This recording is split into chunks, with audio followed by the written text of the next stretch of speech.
चौधापुर गांव के जंगल में लैला नाम की एक चुड़ैल रहती थी। वो पूरे गांव पर राज करना चाहती थी, इसीलिए वो योजनाएं बना रही थी।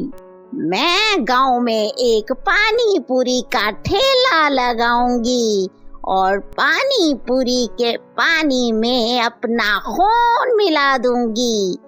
जिसके भी पेट में मेरा खून जाएगा वो मेरा गुलाम बन जाएगा। उधर रीना और अर्जुन अपने दादी के घर चौधापुर आने का प्लान कर रहे थे।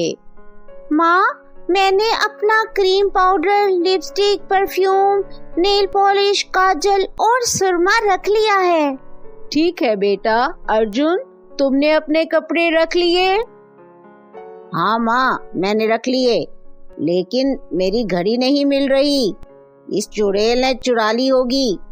बेटा, अपनी बहन से ऐसी बात नहीं करते। मैं अभी तुम्हारी घड़ी ढूंढ कर देती हूँ।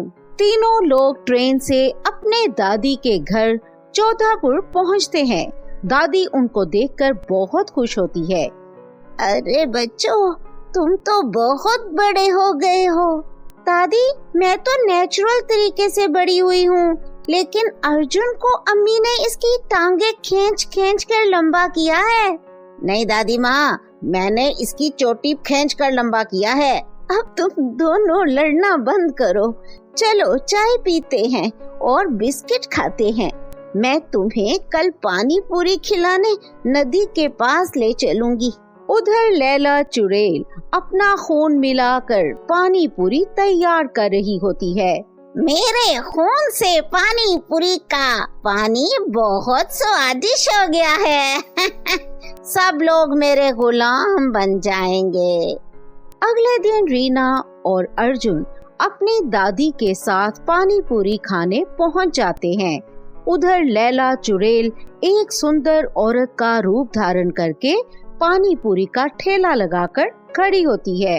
सुनो, इन दोनों को गोलगप्पे खिला दो, मैं तुम्हें पैसे दे दूंगी।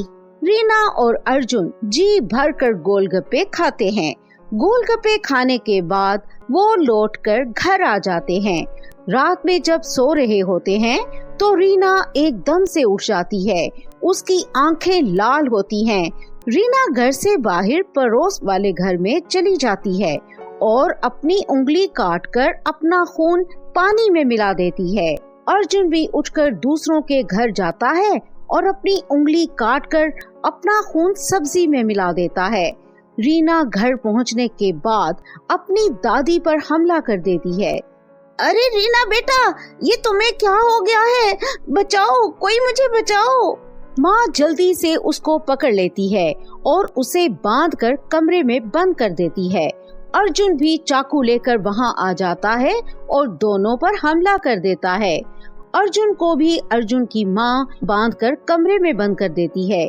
वो दोनों दरवाजा पीटने लगते हैं। इन दोनों को अचानक क्या हो गया है? रात को जब सोए थे तो ये तो अच्छे ही थे। माँ, मुझे लगता है कि पानी पूरी में कुछ गड़बड़ थी। पानी पूरी खाने के बाद से ही इनका ये हाल हो गया है। बेटा, यहाँ एक छोटी जादूगरनी है, अब वो ही हमारी मदद कर सकती है।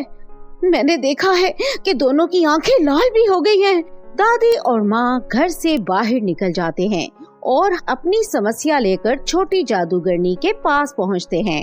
छोटी जादूगरनी अपने जादुई गोले में देखकर सब कुछ पता लगा लेती है और कहती है, ये सब इस लैला चुड़ैल के गोलगप्पे खाने की वजह से हो रहा है। ये गोलियां ले जाओ, रीना और अर्जुन को खिला देना।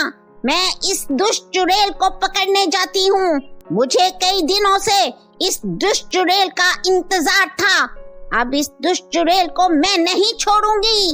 दादी और माँ छोटी जादूगरनी से गोलियां लेकर घर लौट आती हैं।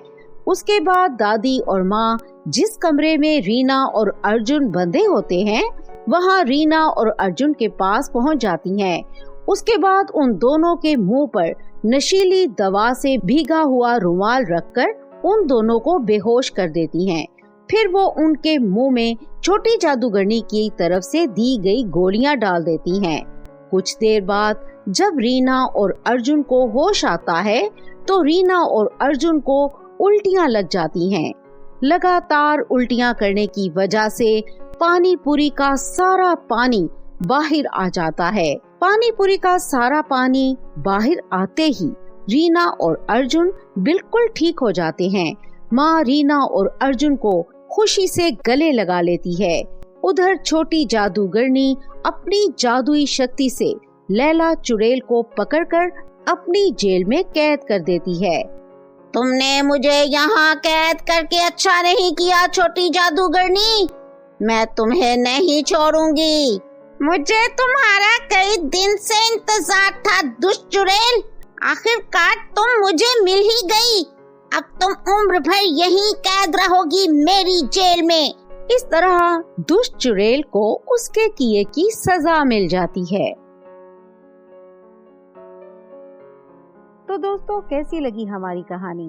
कमेंट करके अपनी राय का इजहार जरूर करें और हाँ, हमारे चैनल को लाइक, सब्सक्राइब और शेयर जरूर करें ताकि हमारी इसी तरह की मजेदार कहानियाँ आप तक पहुँचती रहें।